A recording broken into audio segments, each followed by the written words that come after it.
to go.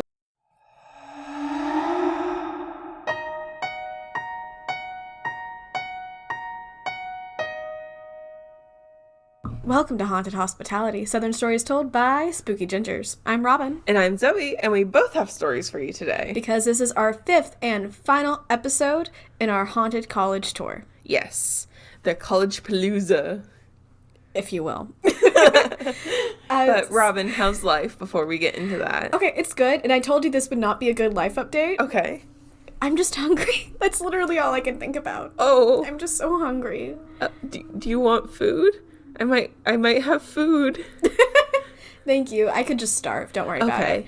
But I would really like to make a Big Mac and cheese. I would like to eat fried mozzarella sticks. Mm-hmm. I could be persuaded to eat a fried chicken salad if really most of what I ate was a fried chicken. Okay. Anyway, I just needed to put that in there and let everybody know that really I'm hungry and I can't think of a life update because I'm so hungry. Okay. Yeah. Well, my life update is that I'm starving you currently. No, actually my life update is at the time of the release of this episode, which is so bizarre because right now it's August 7th. We're ahead. We're so ahead. But at the time of this episode release, which is August 31st. Whoa. What? First of all, I'm going to be 24. Just realize that. Second of all, I really could have given it to you, in this last episode? Anyway. Whatever. Happy birthday. Thanks. But I actually have just returned from New Jersey. You don't look sweaty from the trip at all. I know, right? I'm probably going to be very exhausted by the time this comes out. Kari and I just drove up to New Jersey in our first long road trip together. Cute. It's, I think, 6 to 9 hours. That's not bad. No, but previously we've only done like an hour and a half. And so we're going to drive up to Jersey. We're going to stay in a hotel.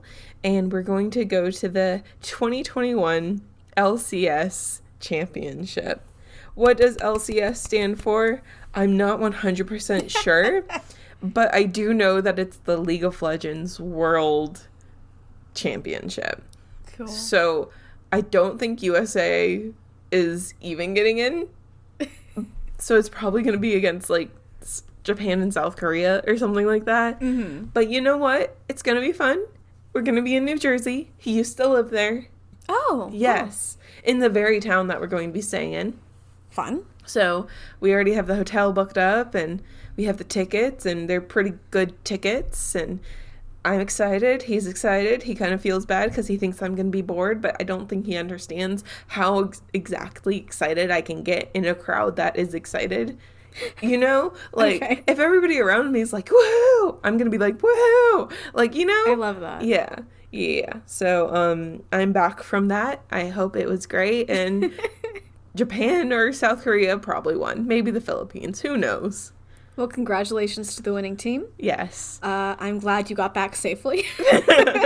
This will be terrifying if there's like a shooting or something at the LCS and like I die in the shooting and you're going to be listening to this audio and just being like, Zoey. Oh my gosh. Okay, well, let's tune in next episode to find out if that happened.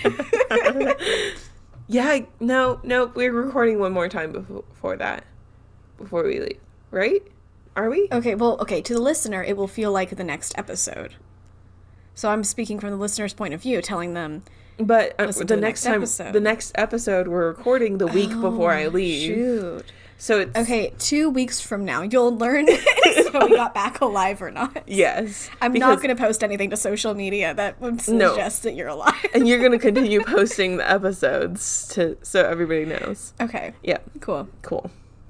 Well, I have something spooky for you today. Yes. But actually, you're the one who did the research for it. Yes. By research, if you mean finding a single link, yes. Yeah, that's the research. So, Zoey and we've mentioned this on our first episode, The Ghost of Mary the Wanderer, and we talked about how we came to accidentally spend the day together and decide that we're going to do a podcast. And one of the things we talked about was the elevator game. Yes, because we were talking about the hotel.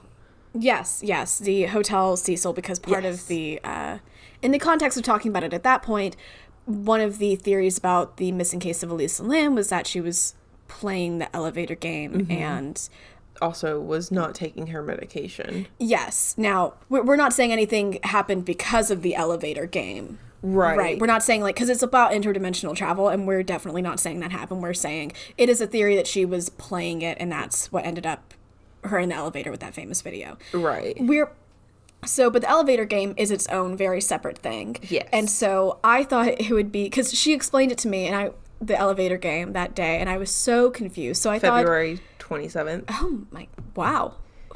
Time. I know, right?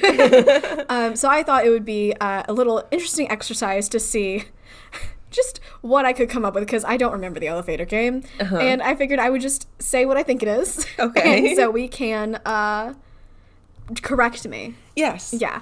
So you start off on the ground floor. Mm-hmm. You take a sip of your Diet Coke because you're thirsty. Okay. Okay, so you get on it, and I'm actually going to try to remember a few things that it was in. You go to, like, the 5th floor. There was something about you go to the 5th floor. Mm-hmm. And I think of this, okay, let's say you go to 5th, you go to 3, you go back to 5th. Something like that, because I know there's, like, a movement of it. If the second time you go back to 5th, look out the elevator doors, and there is, like, if there is an old woman, let her into the elevator. Right? But don't look at her. But let her in. Zoe is hiding her face right now. So I don't give anything away. Okay. You go up to the 10th floor. You get out. She stays in. I want to say you go down the hallway. Uh-huh.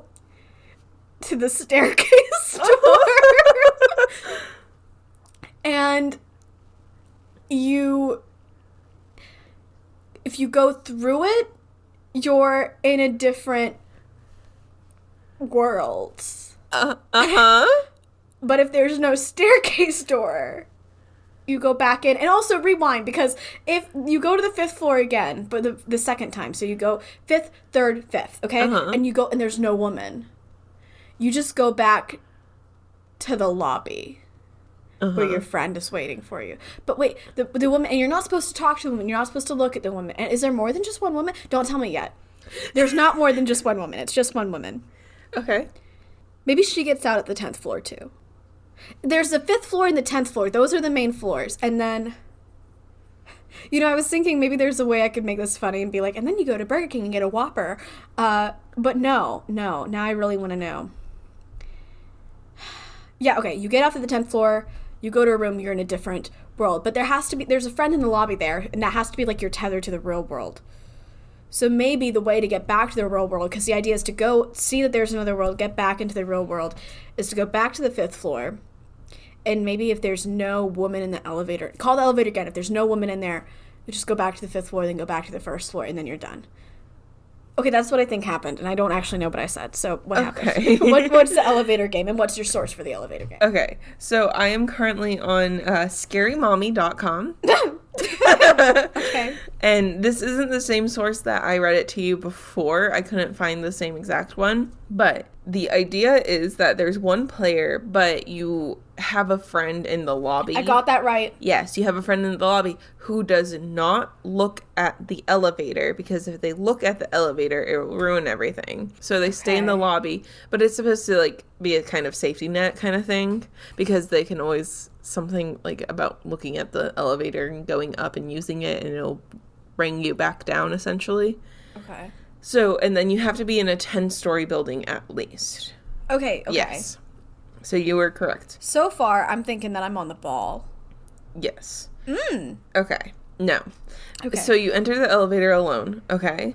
Do not get out at any of the floors. Oh, mm-hmm. If there are any outsiders get on the elevator, like people who aren't ghosts, get on the elevator, you have to restart. So you have to be alone the whole time.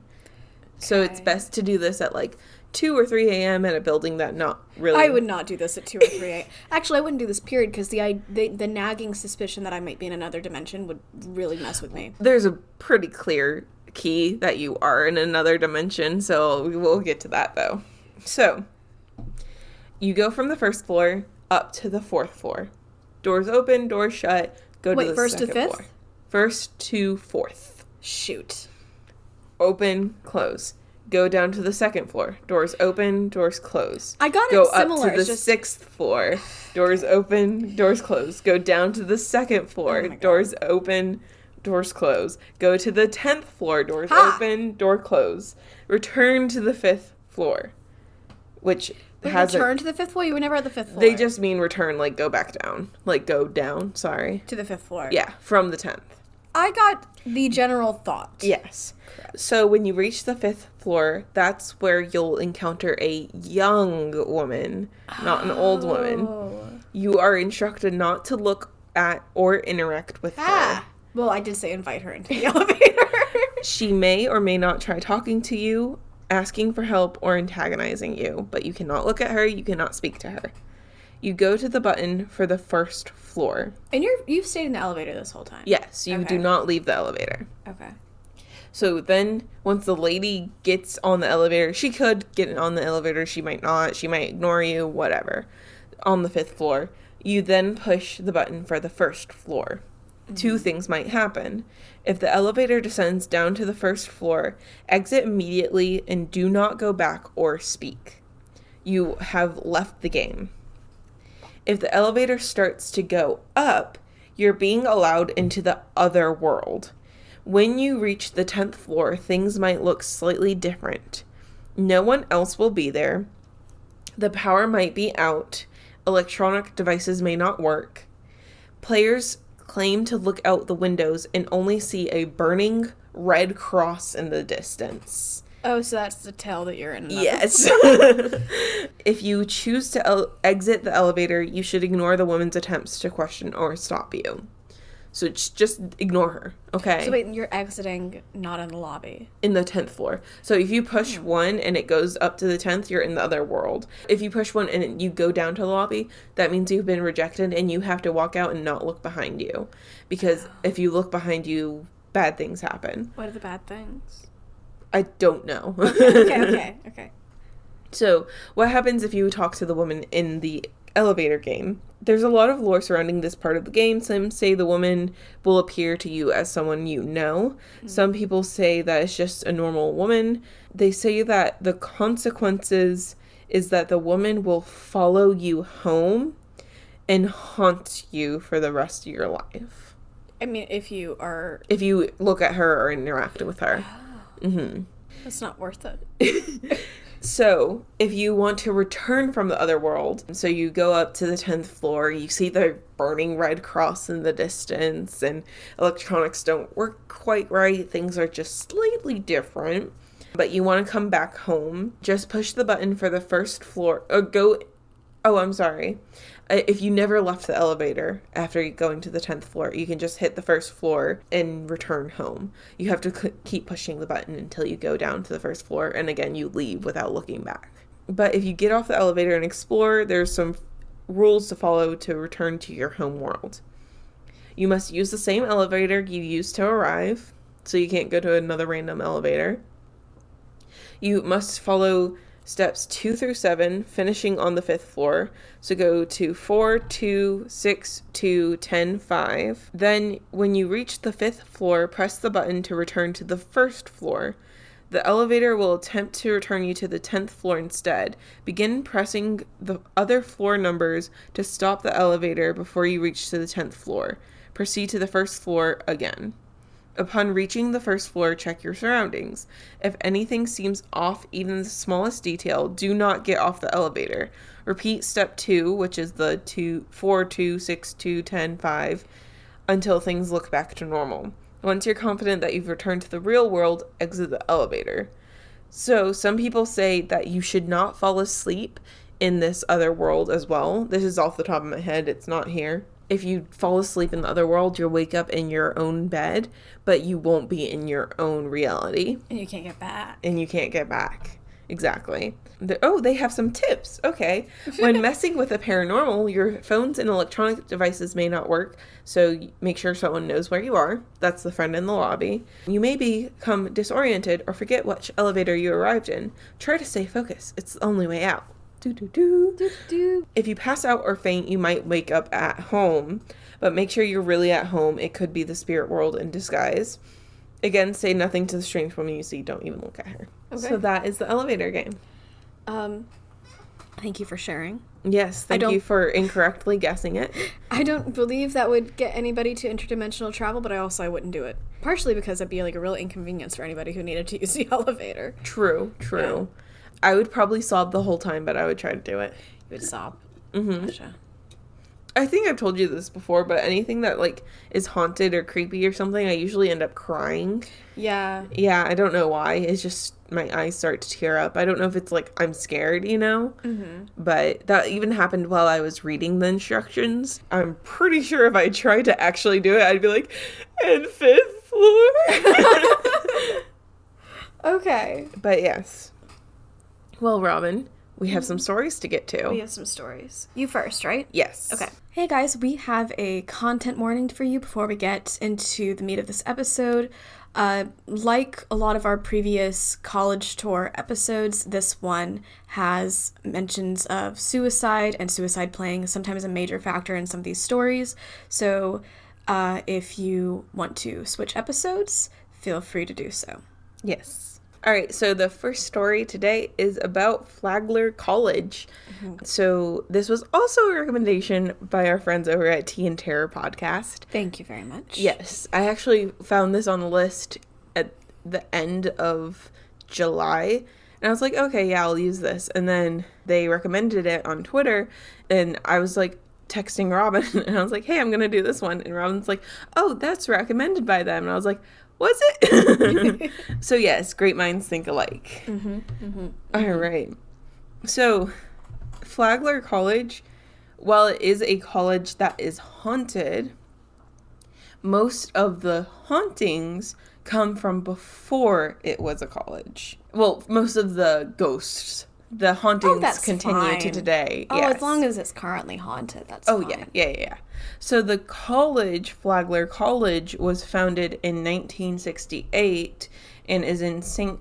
Augustine, Florida. I love St. Augustine. I don't know if I've been. Oh, I think you would like it. Okay. And there's a whole other thing that I need to do a episode about in there. Ooh, okay. Yeah. Dibs. When the college was founded in 1968, one of the buildings on campus was the recently closed Ponce de Leon Hotel. I tried to Google what Ponce de Leon meant. I know Leon meant lion, but Ponce is apparently pumice stone.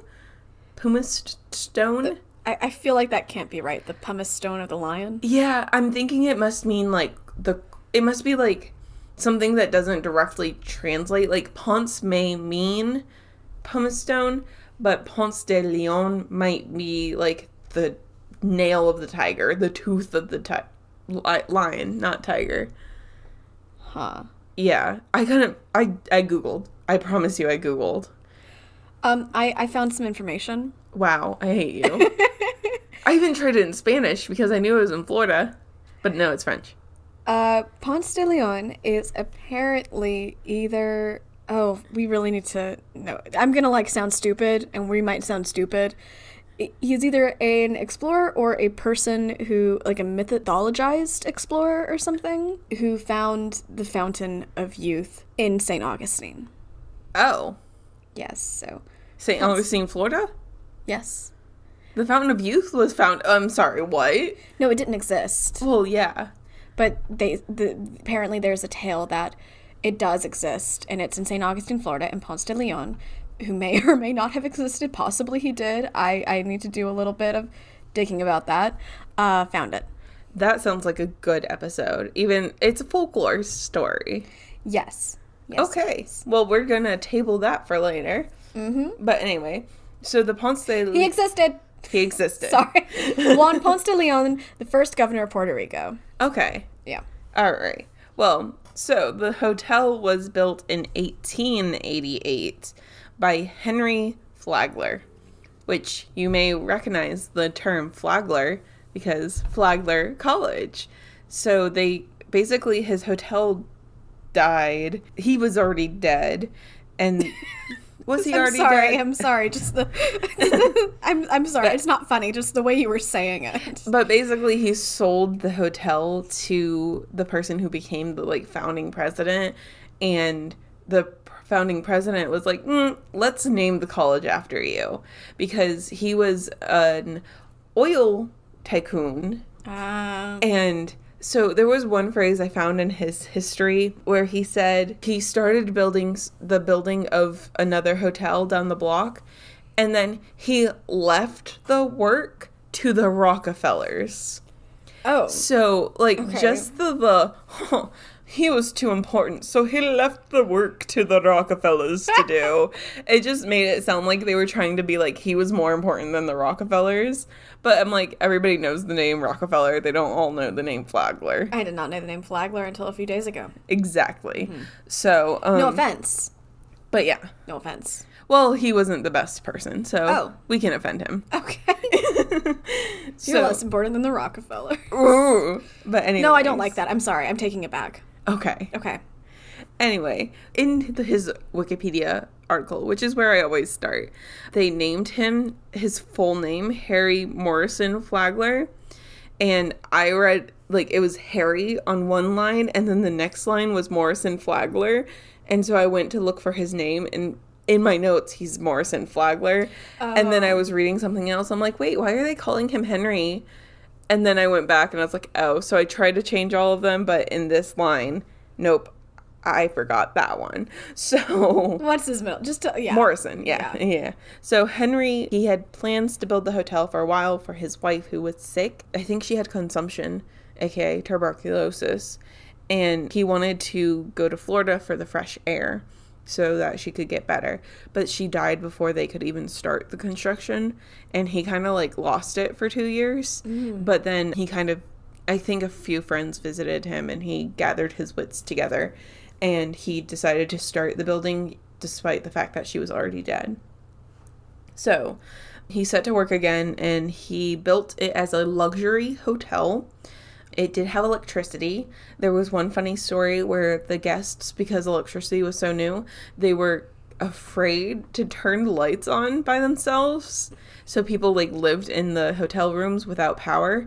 And so he had to hire a team of staff that would turn on the light switches for his guests. Imagine being... Excuse me, butler. Can you please turn the lights on? Yes, Mom. Right away. I don't know. Nice voice work. Thank you. But he built it, but it closed after the war that happened what war? During 1960 something. So I'm guessing World War II. No. Vietnam War. I don't know. Somebody said, the website said that after war, people stopped coming because the money issues. My guess is it would either be the Korean War or the Vietnam War. One of those. Yeah. Probably. Yeah. Sure. Yes. Well, and it also hit a lot of issues during the Great Depression, too. So, it actually probably was World War II because it hit the Great Depression. That took a hit. And then after World War II, it also had a hit. And then it started coming back a little bit, but it wasn't enough to keep the doors open. Oh, so that makes sense. When they decided finally to close the building, they sold it to the people who named it the Flagler College. The Flagler College are the Saints, the Flagler Saints, and their colors are crimson and gold. Those are good colors. Those are Lannister colors, actually. I believe those are also the colors of the other USC. Oh, yeah, them. I almost accidentally applied to their university just because I just was like, USC application. That's funny. Yeah. I wonder if you would have gone if you had gotten in. No. Okay. So, the ghosts. Mm-hmm. Before I start, do you know what spiritualism is? So I know that in the Victorian era, certain people, including Sir Arthur Conan Doyle, were involved in it. I know it involves seances, fairies, etc., but I don't have an in-depth knowledge about it. That's basically what it is. Like, okay, cool. I mean, spiritualism, it was, the way I like to describe it, it was people who identify as Christians because everybody identified as a Christian, but they didn't want to. They wanted to believe in ghosts and spirits and things like that. Mm-hmm. So they created spiritualism, which is like Christian ghostism. Okay. So they still believed in like the one true God and like other Christian things, but they also believed in ghosts and spiritualism and all of that. So it was like a branch of Christianity. It's a branch of Christianity? It not officially recognized. Okay. Spiritualism is written with a lowercase s. Okay. If that tells you something. It does. It tells me something. So I hope that tells everybody listening something as well. But anyway, okay.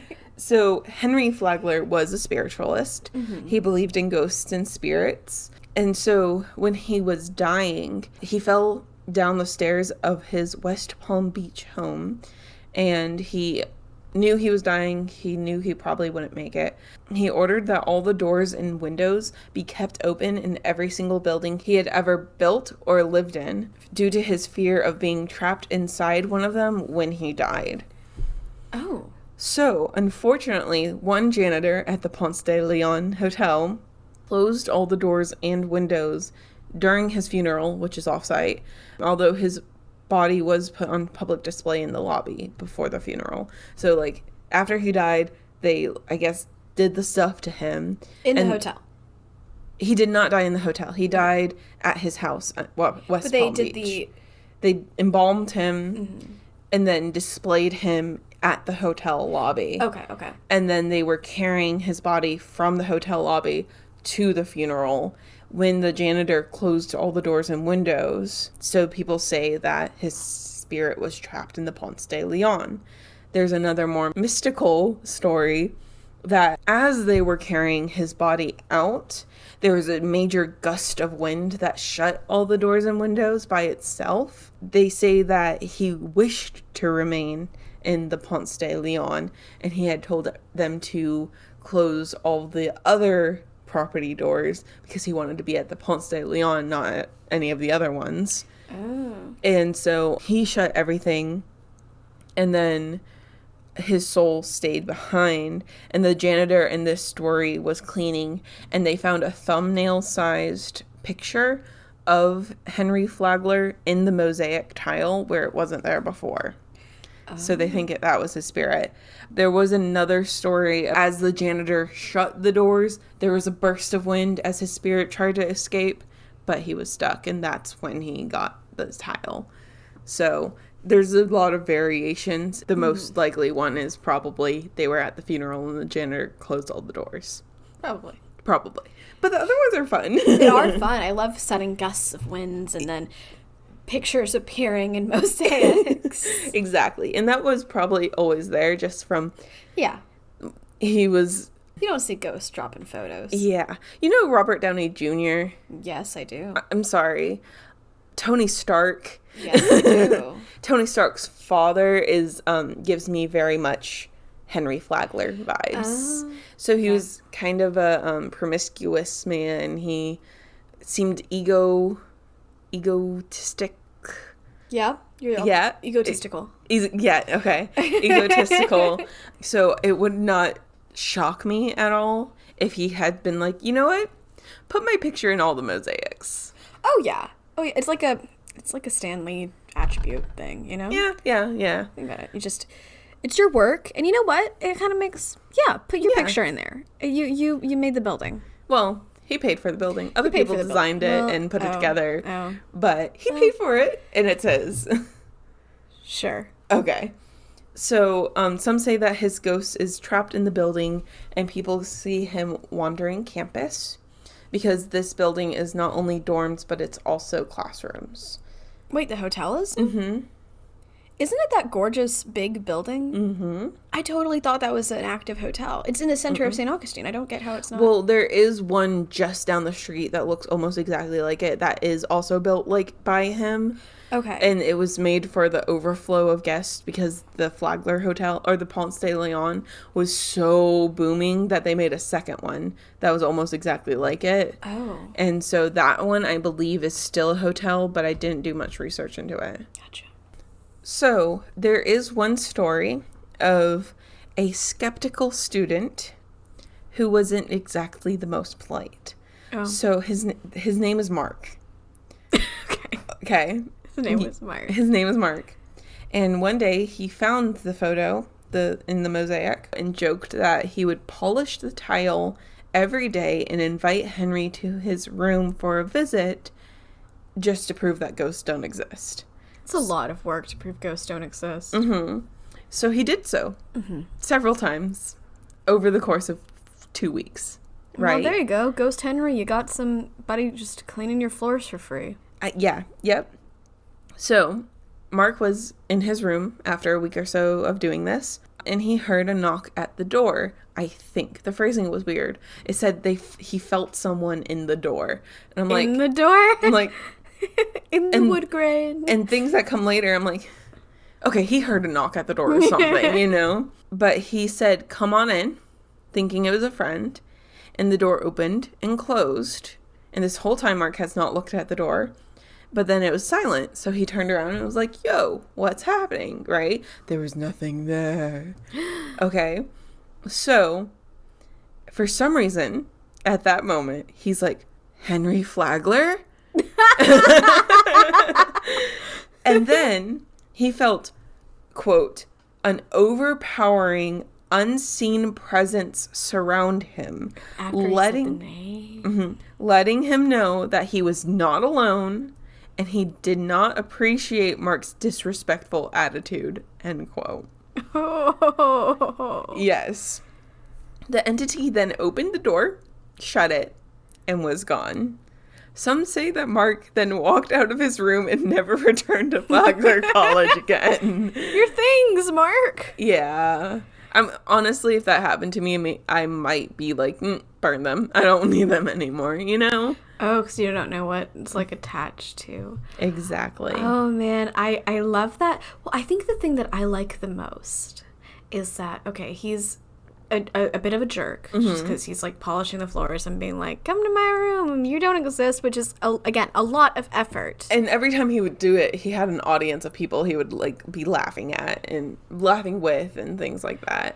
Okay, but the thing is, the first moment that, like, okay, somebody knocks on your door, you think somebody opens, closes it, and like you look over there and nobody's there. I feel like a person who really didn't believe in ghosts would totally just think, "Oh, did they just not come in? Did they just open? Did they get the wrong room?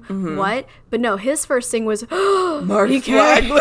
No, Henry Flagler. Oh. Yes. His first thing was that. I love that. Though, to be fair, he could have felt the presence, you know, been like, "Oh, he's here," you know? But even so. Maybe. Even so, okay, that is a good one. I like that one. Little star. Yes. Yeah. Okay, so Flagler's second wife, Ida.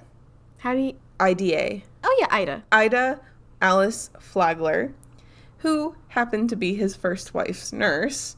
How soon after did they get married? I don't actually see that, but I do know he was married to her before the completion of the Ponce de Leon. Okay. Mm-hmm. So she had a reputation for being insane. I phrase it like that very specifically, and you'll see why. She was sent away to sanatoriums several times, and people believe this was because she would catch Flagler cheating on her, and she, quote, went crazy several times. Oh, like when they would, anytime a woman had thoughts, they would be like, "You're a hysteric, you have hysterics." Mm-hmm. So basically, Flagler wouldn't allow her at the Ponce de Leon because he had several mistresses that he would meet there. Oh. And Ida would burst in at the Ponce de Leon, and I'll get into it more, but he'll have to basically like hide his mistresses. Like Zeus. Yeah. And so she went crazy on him after finding out that he was cheating on her. Then Flagler had a psychiatrist friend of his diagnose her with bipolar disorder and make her legally insane. All of this is sounding super shady. Then Flagler divorced her because there was a Florida law allowing you to break your marriage due to the insanity of one partner. So I'm pretty sure he didn't want... Because if she had divorced him, she would have gotten a lot of his money. Because he was Even cheating then? on her. Oh. So he was the one who broke the marriage. But if he could have her legally declared insane and then divorce her, she gets nothing, essentially. But he did keep her in a sanitarium. Like, he paid for her staying in the sanitarium until she died when she was 82.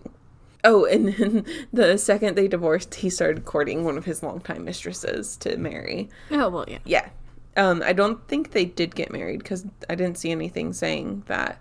But Ida died at 82 in one of the sanitariums. I think that was just old age, and also sanitariums weren't exactly... Like, I'm surprised she survived until 82, you know? Yeah. But there is one source that I saw that said she was playing with a Ouija board and something happened and then she died. Yeah. I feel like that was kind of just another... they wanted to add something else spooky to it. Give it some pizzazz. Exactly. Yeah. Just add a little bit of spice. So... Oh, God. But her ghost is seen on campus because people think that this is where her life kind of fell apart, you know? So this is where she goes back to. It's kind of interesting because that was the place she was forbidden from, too. Yeah. So she will be seen in front of a large painting of Flagler, staring at the painting and, quote, damning him. And I'm just like, I want to see her face, you know? Oh, yeah. So she is also seen in the woman's wing walking around. And then one specific story. There was one female student who looked extremely like Ida. She even had the same disposition as Ida without the psychoanalysis stuff. Psychosis. There we go. Without the psychosis stuff. So she was, when Ida was not freaking out about her husband cheating on her, she was supposedly a very happy-go-lucky kind of person. Okay. So this young woman who entered the school, she was very much like Ida before, you know, her life was ruined. So Ida apparently became drawn to this girl as a ghost, because this is way after she's died. And when that girl started attending the school, Ida became way more frequently seen. And she was seen searching up and down the halls until she found this one girl's room. And the girl would wake up in the middle of the night and see Ida staring at her. Every time she came back into the room, Ida would be there in the doorway. After switching rooms, the girl still saw Ida every day. Oh. Anywhere she was in that in the Flagler College, Ponce de Leon Hotel, she would see Ida everywhere. And the story ends with her transferring colleges to another local college. Oh, wow. Yeah. This was... I couldn't find any, like, records of this or anything. Mm-hmm. But yeah, so that was fun. So that's Ida. So the third ghost, major ghost, is one of Flagler's mistresses who does not get a name. Let's call her Daisy. Okay. She was an actress, and she died on the property. So Ida barged into the hotel when the mistress was with, or Daisy was with Flagler. And so he would have to hide her whenever Ida showed up. And then there was like one time where she showed up and he didn't really have enough time. So he shoved her into one of the rooms on the 4th floor. And this room was completely covered in mirrors because the room was a psychomantium. Do you know what a psychomantium is? No. Me neither. So I Googled it. It is a small enclosed area designed by those who study parapsychology or follow spiritualism. Typically, the area has a comfortable chair, dim lighting, and a mirror that doesn't reflect anything except darkness. The idea... I mean, how do you get a mirror that doesn't reflect anything except darkness? Well, like, it doesn't reflect you. You angle the mirror so you're not in it. Because it's a dimly lit room. Okay. So it just reflects one of the, like, dark corners. Okay, so it's not a special mirror. No. Also, that's my least favorite idea ever. I would never want to do that. But the idea is to look into the mirror to communicate with spirits, similar to scrying, you know? It was actually developed by a man named Raymond Moody, and his intention was you would use it to resolve grief. So basically, you would be able to go into this room and literally reflect upon your feelings and emotions, and it would help you talk through your grief if you were the kind of person who doesn't like talking to somebody, because you'd be looking for the spirits, and his idea was nobody would show up, you know? But then the spiritualist saw this, and somebody who was a spiritualist tried it, and she's like, oh my God, I saw my dead husband, you know? And so... I'm sorry, that voice you use. And so, like, it became a spiritualist thing. Okay. But, so yes, she was locked in a room that was supposed to be like that, but instead of being one mirror, the entire room was covered in mirrors. She had an experience in that haunted mirror room that she refused to tell anyone about, and she kind of like went a little crazy. And then that night, she went back to that room and then hung herself from the chandelier. Oh. Yeah. The mirror room is now used for storing equipment because when it was repurposed for housing, students wouldn't last more than a month in the room before requesting to transfer out. The students, when living there, they would hear screams in the middle of the night, and their beds would shake uncontrollably. She's seen walking up and down the halls late at night, and the lights on the 4th floor are said to turn off and on at random. People can hear footsteps, but when they look out into the hall, there's no one there. And she's sometimes known as the woman in black, because she always wore black. Okay. Yes. So there's 2 more major ghosts, or seen ghosts. There's a little boy, not with any information really, but you can see him walking through the halls. Some people say that he was a hotel guest, or his family was, and he died due to some illness. Other people say that he was actually a relative of a college student, and the student was given the task of watch him, you know? And then the student didn't, and so the boy fell off a balcony. Oh, wow. Yeah. There's not many stories about him, just he was there, you know? And then there's a woman in blue, just like your last episode story. Yes. Yes. She was supposedly the mistress of someone staying in the hotel. He was supposed to leave his wife and marry her because she was pregnant, but he refused to follow through with the plan. Yeah. I'm sorry, I just hear that a lot. And then she ran up the stairs crying. Then she tripped on her own dress and fell down the stairs and broke her neck. Yes. So when people see this woman, they feel overwhelming sadness. So she's like projecting her emotions onto them. So yes, that is Flagler College. So Robin, would you like to tell us your Florida story? So, okay, the story behind this, one, Zoe, thank you for sharing. Yeah. The story behind this is that I Googled Florida College Haunted, which is a very appropriate thing to Google for this episode because if you haven't noticed, we try to make it like one state per time. Yes. And so I found one under that Google search. It said a Gainesville haunting, Brenau University, Pierce Auditorium in Gainesville. And I was like, Gainesville, Florida. Guess what? Even the emblem for like the news site I was on had an alligator on it. I was like, we're good. We're so good. And then I think I tried to Google how to pronounce Brenau, and then I saw something about Georgia. And then I was like, what?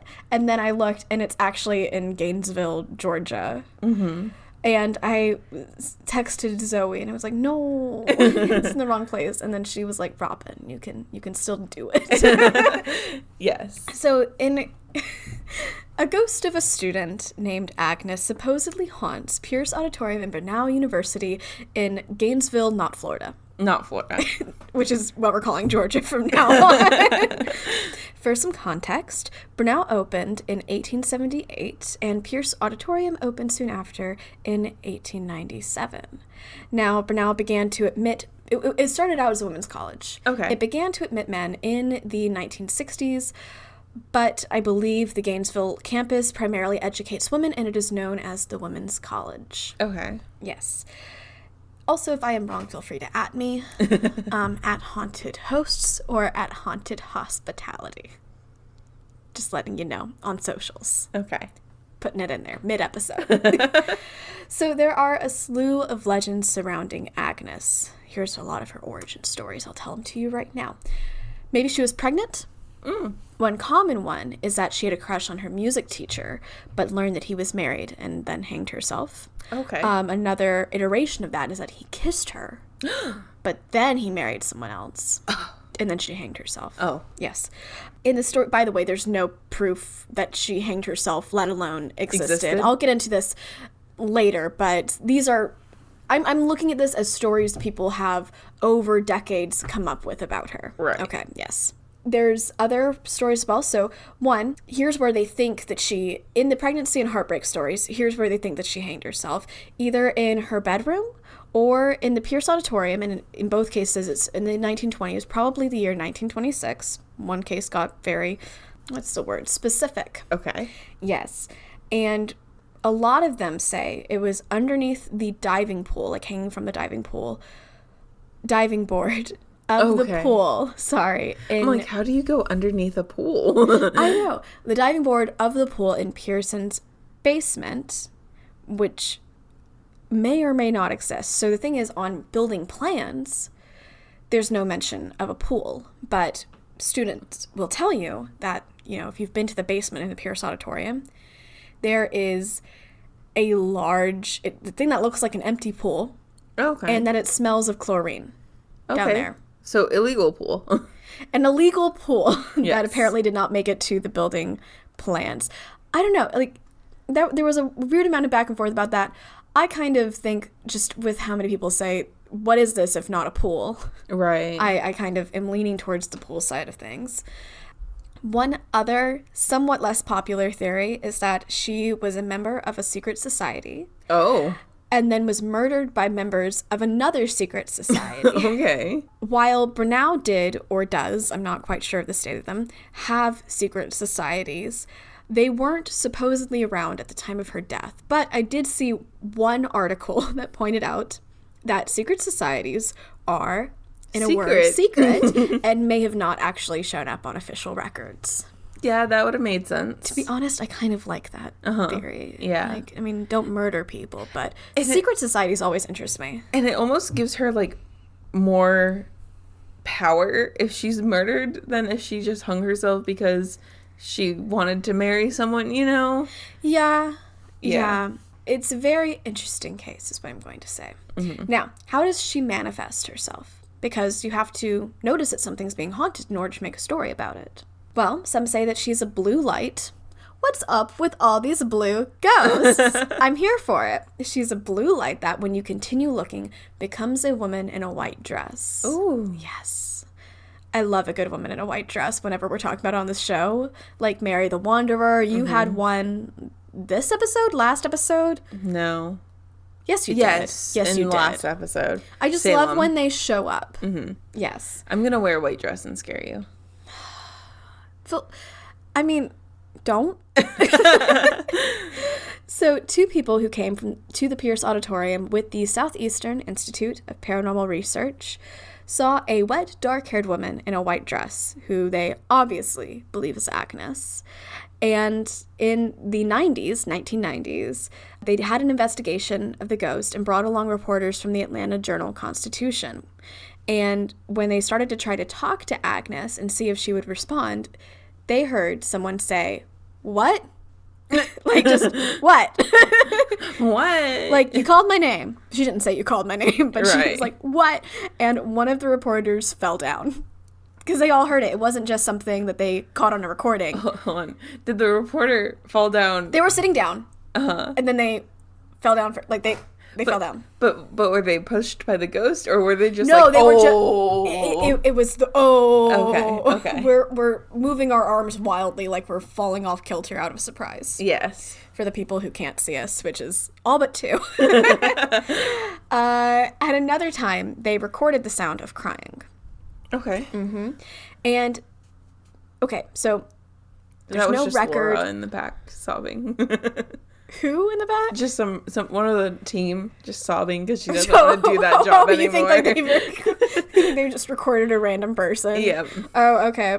They did record an EVP where the ghost referred to herself as Rose. Okay. Instead of Agnes. Her origin is very interesting, in my opinion.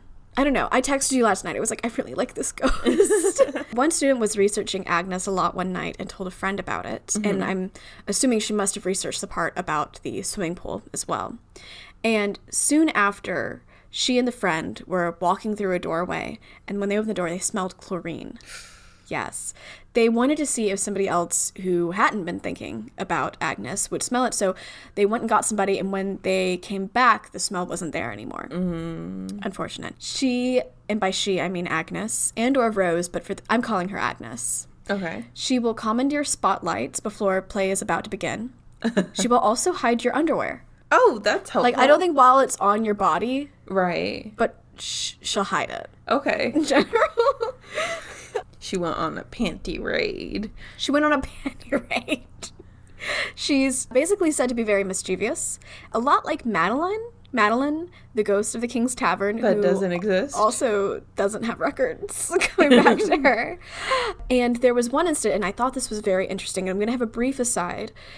She turned over a jar of pennies so that the pennies, when they spilled, were all heads up. Oh. Yes. And my aside is just about how creepy it is when, like, things are all heads up and coin tosses and stuff. Because I was watching the show, and I think, I can't remember for sure. I tried to Google The Wilds coin toss, but I couldn't find anything. But I'm pretty sure it was The Wilds, which is a show on Amazon Prime. It has one season out. I highly recommend it. I'm not going to give you any spoilers, but there was a scene when they were all tossing a coin over and over because I think they were trying to make a decision, and then they realized it just kept coming up heads,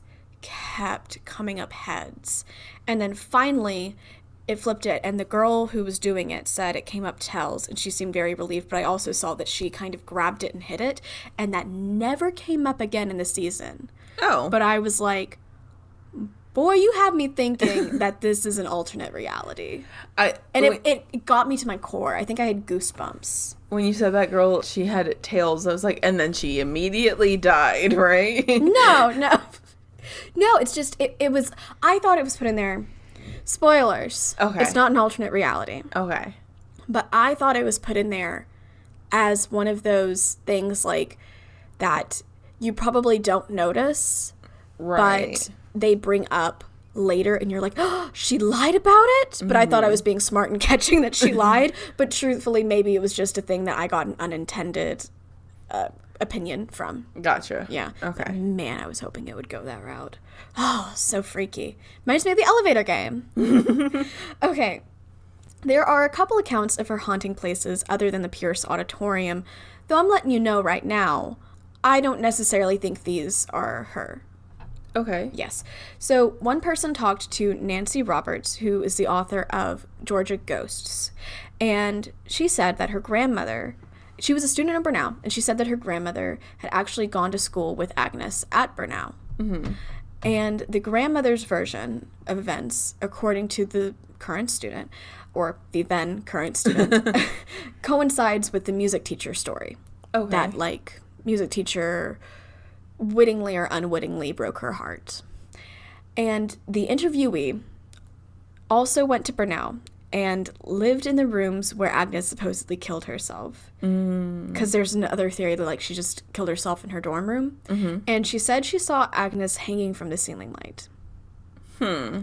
Yeah, this just doesn't fit in with a lot of things. Plus the fact that Agnes is really common in the Pierce Auditorium. Right. I don't necessarily see her moving from place to place around campus too much. Okay. That's just my personal opinion. Okay. Yeah. Now, here's another haunting that people tied to Agnes because she is the available known ghost. But again, I don't think this one was Agnes. A few students staying in East Hall, which is a dorm, said that Agnes was haunting their room, and one even asked if she could switch to another room. She was so freaked out. She said she felt watched when she was there, and once her boyfriend was on a Skype call, and he saw a shadow in the room, something that looked like it could have been a spirit rather than natural. Yeah. Anyway, so she got, I don't know if she got her wish granted, but you hope she did if she wanted to. Well, I mean, one incident where somebody might have seen something. Oh, no. She and her roommate saw other things, too. It didn't go into it, but it said they all, like, documented it. Gotcha. Yeah. Okay. Now, people believed for a while, and some still do, that it was Agnes Galloway. She was a student at Brenau who died young from tuberculosis. She died in 1929, and it was a couple years after she left the university. So it doesn't go along with the theory of hanging, and it also doesn't really match with, okay, well, she wasn't even here, you know? Right. So that's why people don't think it was her. I don't know. I think anything is possible. And I also think stories, if the other way I'm operating is that all these stories were made up, I definitely think you could take something real and change it completely so it has a different story. Right. Yeah. Or maybe that's where it started. Yes, that's what I mean. Thank you. Yeah, that's what I mean. Thank you for verbalizing that better than I did. It's okay. I live in your brain. Probably do. Apparently, tales of Agnes were being told as early as 1931. But I also saw something that said they started in the 1960s. Okay. Not sure which. And when did that Agnes person die? 1929. Okay. Agnes Galloway. The Agnes of these stories supposedly died in 1926. Okay. There's a lot of numbers floating around. Now, Kathy Amos. She used to work at Brenau University and is a fierce Agnes advocate. She said that she thinks the ghost's original name wasn't Agnes at all. She brought up how it called itself Rose.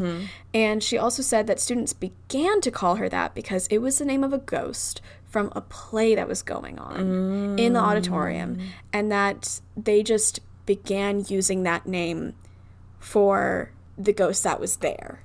Like, that would so make it's like, sense. we're playing a ghost. Oh, there's a ghost here. Let's just call it Agnes. Or Well, I mean, imagine you and a bunch of your friends are doing a play and it's about a ghost named Agnes, and then spooky crap starts happening, and they're like, oh, maybe it's Agnes, you know? Oh, yeah. Well, I mean, I kind of got the thought that spooky stuff was already happening. Gotcha. And then they just transferred the name. I mean, I don't know. Then again, we did name my dorm ghost after a One Direction song. Okay. Yeah. Just a fun fact. Whoever Agnes was, she is an enduring presence at Brenau. Students use Ouija boards to try to talk to her. Always a good idea. Great idea. Awesome idea. Do it now. A student named Annie Lerner wrote a play about Agnes that was performed in the auditorium, and it was called The Legend of Agnes. Okay. And some of the women at Brenau made t-shirts that say, Agnes is my homegirl. Okay. Yeah. So I think by including some of the scarier versions of it where she's like hanging from the ceiling or just like watching you in your dorm room or anything, I don't necessarily think those are her. So I just want everybody to know that everybody likes this spirit. Okay. They really, really do. From everything I gathered, she is a huge part of the atmosphere and the camaraderie at Brenau. Both, I think, her presence and the stories they make up about her. I asked you, Zoey, if this could be the final way, that the final story for our Haunted College tour, because a lot of college is about going to a new place, and it's about enduring change with a group of new people. It's about forming a friendship and a bond with them, and reading about everybody's experiences with Agnes. It is all about people who find such interest in learning about her, wanting to understand her. A lot of the stories have to do with understanding her along with other friends that you are meeting, finding yourself in others. And Love that. She is such a core part of it. I think she is really emblematic of the best kind of college haunting. Mm-hmm. And I want to end with a quote I found from a article for the Brenau Window written by Candace Dyer. It is called The Ghostess with the Mostess. And it says, she said, "If Agnes does not exist, we probably would have invented her." Aww. I love that. Yeah. So thank you, Agnes, and thank you all for listening to our Haunted College Tour-a-palooza. I can't believe it's over. I can't believe it's over either. We've literally been planning this since before we started recording. This is probably one of the first things we started planning. Yeah. So it has been a pleasure. It's happened. Yeah. Oh. Guys, if any of you go to these universities and you happen to listen to this, just please let us know. Please let us know. Even if you didn't experience anything, just like, I don't know. Yeah. I would love to hear from you. Exactly. Like, if you're like, oh my God, I went to Flagler, or I'm going to Flagler, like that. If we terrified you before you move into your dorm. You're welcome. Yeah, I know. I mean, that was the goal. Yeah. But this has been a lovely experience. Thanks, guys, for sharing it with us. And let us know if you want us to do it again next year. Yeah. And if you do, please send us your spooky submissions. Yes. Email us. If you enjoyed today's episode, please like, subscribe, review, and tell a friendo, because word of mouth and reviews, they're good too, are the best ways to get news out about your podcast that you like. Yes. And if you have your own spooky stories that you'd like to share, any stories, whether it be true crime or paranormal. College or not college. College or not college. Please send it to us at hauntedhospitalitypodcast@gmail.com. Also, if you want to see our sources and our blog that Robin still has an idea for, please go to hauntedhospitality.wordpress.com. Yes, and you can find us on the Twitter sphere at Haunted Hosts. If you are this is not how I usually say it. If you want to find us in other platforms, you can find us on Instagram, Facebook, and TikTok at Haunted Hospitality. We would love to see you there. Stay in school and stay spooky.